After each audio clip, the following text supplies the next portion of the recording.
किसी ने बहुत अच्छे ही पॉइंट कहा है कि अगर ठोकर खाकर भी इंसान नहीं सुधरे तो उसकी मर्जी, वरना पत्थर ने तो अपना काम कर ही दिया था।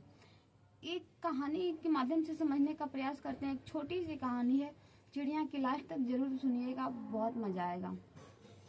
एक बार एक चिड़िया जो कि उड़ते उड़ते रेगिस्तान में चला जाता है, वहां पर वो पानी नहीं मिलने की वजह से, दाना नहीं मिलने की वजह से ऐसी कंडीशन में जाकर फंस जाता है, ऐसी कंडीशन में जैसे कि वहां पे उसे लग रहा था कि अगर मौत आ जाए तो इससे करीब बहुत अच्छा होगा।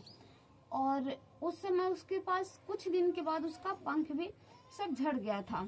खाना पानी नहीं मिलने की वजह से अब पंख भी खत्म हो गया, तो वो कहीं पे उड़कर नहीं जा सकता था।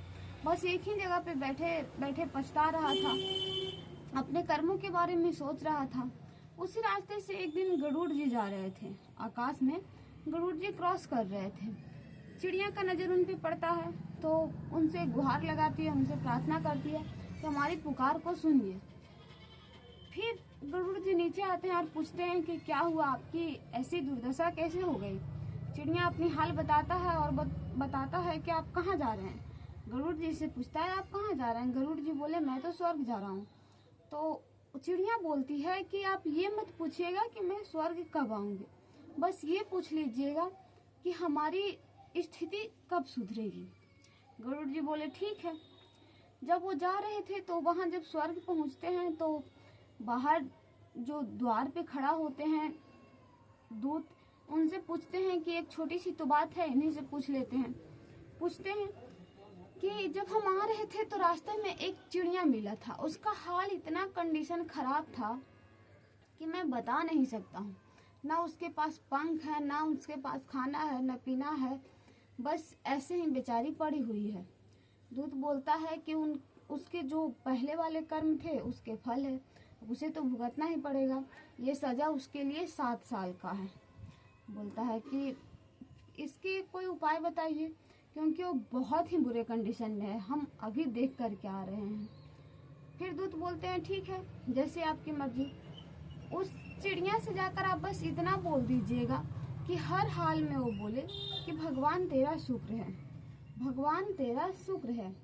गरुड़ जी बोलते हैं ठीक है, मैं जाऊंगा तो ऐसा ही करूंगा। जब क्रॉस कर रहे थे वापस तो चिड़िया के पास आते हैं और बोलते हैं कि आपको हर हाल में यही बोलना है कि भगवान तेरा शुक्र है, भगवान तेरा शुक्र है।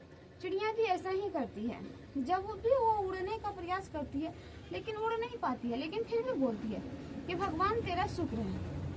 उसे रेत पे एकदम गर्म है, उस पे गिर रही है, उड़ने का प्रयास में नहीं उड़ पा रही है, फिर भी बोलती है कि भगवान तेरा शुक्र है। ऐसा ही करते करते एक दिन गुजरा, 2 दिन गुजरा, 3 दिन गुजरा, 7 दिन तक गुजर गए। 7वें दिन फिर गरुड़ जी वापस आ रहे थे तो देखते हैं कि उसी चिड़िया के पास एक छोटा सा तालाब बना हुआ है, उसके अगल बगल में हरे हरे घास हैं और चिड़िया का भी छोटे छोटे पंख निकल आए हैं। तो गरुड़ जी को बड़ा आश्चर्य हुआ और वह चिड़िया से जाकर के ना मिल करके डायरेक्ट दूत से जाकर के मिलते हैं और बोलते हैं कि हमें बहुत आश्चर्य हुआ, 7 साल की सजा मात्र 7 दिन में कम कैसे हो गई। अब तो उनके कंडीशन बहुत अच्छे है, उसके पास पानी भी है, आसपास में हरे पेड़ पौधे भी हैं और छोटे छोटे बाल मतलब पंख भी हैं। तो दूत बोलता है कि हम एक मंत्र आपको बताए थे कि भगवान तेरा शुक्र है, आप उस मंत्र को उस चिड़िया को बता दिए, इसीलिए उसके कंडीशन 7 साल की जो सजा थी वो 7 दिन की हो गई और अब उसके कंडीशन सुधर गया।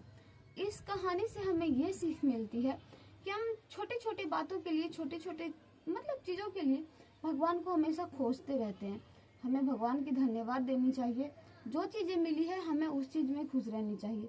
जैसे कि मान लेते हैं कि अभी हमारा सिर दर्द हो रहा है, तो हम ये कहने की बजाय कि भगवान आप हमें सिर दर्द क्यों दे दिए, अगर ये कहें कि भगवान आपका लाख शुक्र है, लाखों लाखों शुक्र है, क्योंकि आप सिर्फ हमें सिर दर्द दिए, फीवर नहीं, तो इससे हम एक पॉजिटिव अनुभव करते हैं और हमारी सोच जो है पॉजिटिव की तरफ जाती है। धन्यवाद।